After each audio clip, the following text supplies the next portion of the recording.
You're live, but I'm feeling dead. This is the aaronzero show, another edition of today's noise.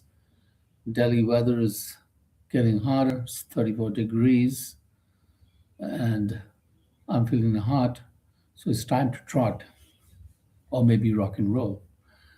Anyway, what do we have? Day 43 or 44 of the Iran conflict, and as was predicted, the talks collapsed because Mr. Trump's insistence on uranium uh, control and probably wants to take the entire uranium that they have, the 400 kilos or whatever. And the Iranians, of course, do not want to part with an inch of the uranium because that is their way of doing their civilian nuclear energy, medicine, etc. And of course, it is a step towards a nuclear bomb if they so want to, but they themselves said that they're not interested. And there would be many ways to monitor Iran if it built a bomb or something like that. They could easily monitor that and then, I guess, go in and destroy whatever they could. But it's a bad situation with an unreliable president. And I was just thinking about the previous presidents of USA, Obama, Biden, etc. They were by and far stable people with stable policies, and they weren't running to Twitter or Facebook or whatever to make their statements or truth social. Uh, they weren't reality show kings. So the presidency was not a live action TV show where you had to make some stupid statements every day. And for the ratings, they weren't living by the ratings, they were living by the policies. And they had to see that their policies were correct in their own frame of mind. Therefore, friends and allies were nurtured, people like the NATO and Europe, etc. They weren't given the mafia shakedown, what have you done for me lately, and all that sort of stuff, which is Mr. Trump's attitude to the rest of the world. That is where the tariffs come in from and all that other nonsense. So here we have a standoff between US and Iran. And of course, whatever Mr. Trump may say, uh, it remains in question basically. Because, of course, he said the army is destroyed, the navy is destroyed, the air force is destroyed. But Iran is still pounding out those missiles and causing serious damage in the vicinity to its neighbors and to Israel. And if that is what Mr. Trump wants to continue, then that will continue. Sitting, of course, in the comfort of his White House and his Oval Office, he doesn't care because that's what he said, that I don't really care if there's peace or not. But the rest of the world cares. And the rest of the world wants peace because they want peace, means trade. And a lot of the world is being hit by the blockage of the Strait of Hormuz. And apparently, China, India, South Korea, and Japan will suffer the most because they depend a lot on the Strait of Hormuz and the Gulf Coast countries supplying them, and Iran supplying them with oil and petrochemical products to run their industries. And Mr. Trump does not give a damn because USA already has its own stocks and own production of oil. And so he doesn't have to be bothered about whether the rest of the world is living or starving or dying or whatever. That is the attitude, basically. So, as per latest reports today, that is Indian Standard Time of 7:30 p.m., the U.S. naval blockade of Hormuz will start, and I don't think it will be looked upon kindly by the Iranians. It amounts immediately to a battle right then and there. So, what is Mr. Trump thinking? Apparently, he's not thinking at all.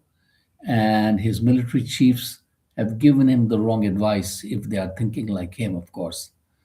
There will be serious damage to US forces there, and then, of course, which Mr. Trump will respond with more bombs and missiles and stuff like that. And it doesn't end there. So it's not a good situation at all. And China wants to supply Iran with some weapons, shoulder fired missiles, so that he can down all the Israeli planes, etc., that are coming to attack and bomb them with impunity. And that is a step in the right direction, as far as I'm concerned.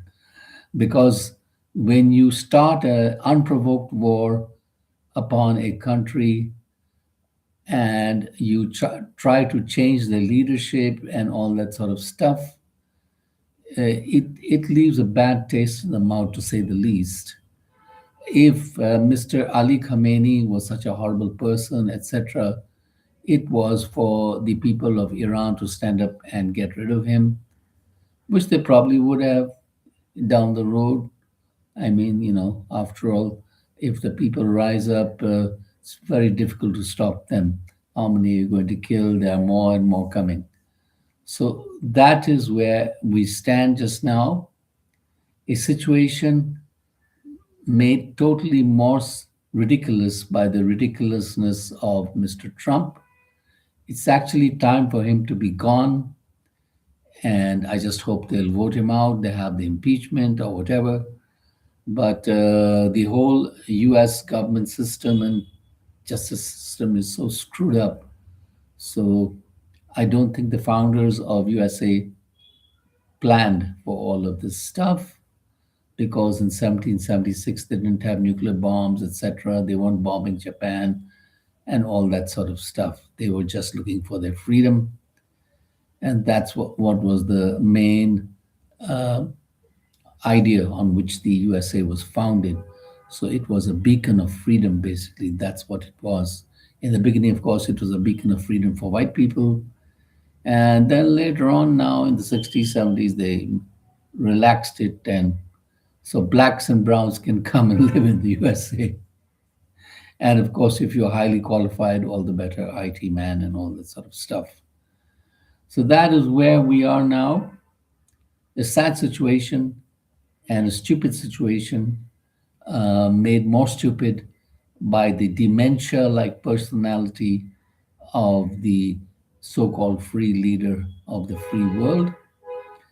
And back in the good old USA, I believe the gas prices, that is, the petrol prices, are touching $6 a gallon, which is a very hard bargain wherever you live in the States, but especially for the people of California, because living in California is already very expensive. So it will cut deeply into the already small paychecks of an average American. The only people who will be untouched by all of this are the super rich, which is the same in any country of the world. The super rich probably might stand to gain from the war in increased prices for their goods, services, etc. You never know. So, but the 99% of us who are not the president of Microsoft or Google or whatever, and we don't have $1 billion salaries, we have to climb into a car, pay our $6 gallon, and live on our $500 or $600 or $700 weekly paycheck. And it eats into everything. And with the rise of the gas prices, all the other prices affected, groceries, etc. So that is the situation Mr. Trump has left us in. And of course, he's very jolly about it, because how can't you be? If you're sitting in a White House and you're making millions of dollars daily through your fraud deals and crypto deals, what the hell do you care? And that is where the state of affairs is just now in this present world scene, so we can say. And on the Bollywood front, Bollywood noise, we have to sadly announce the passing away of Asha Bhosle, legendary playback singer, 92 years old, died of a chest infection and heart attack, etc. An iconic singer who has ruled the music charts for 60 years or more, 70 years, I would say, 80 years maybe, because she started in 1940 and was discovered by All India Radio at the age of 15, went to music to support her family, and her older sister, Lata Mangeshkar, of course, found a lot of fame and was the first one off to the rocket of fame. And Ashaji, of course, was the more rebel side of the Mangeshkar family. So she was singing disco songs, rebel songs, and things like that of the time, pictures of the time, movies of the time. Worked with OP, Nair, Kyam, etc. Memorable songs and won many awards, Filmfare, too many, Padma, Shri, etc. So an iconic voice. And in the international arena, she teamed up with Michael Stripes, Boy George, etc. And even right till 2026, sang a song with a British band called Gorillaz. So quite an iconic talent, quite a wonderful talent, and she will be sorely missed. And of course, her trademark voice is one of a kind. Worked with many directors, many famous people, Ravi Shankar, etc. And the names are too many to list. And what else do we have to say? Well, great friends, my channel will be off the air for about 10 to 15 days because I am going away for some medical treatment. But I hope to be back stronger than ever. And so, peace be upon you. And maybe when I'm back, there will be peace all over the world. No orange clowns running around amok. That is what we pray for. So, have a great day and subscribe by the billion.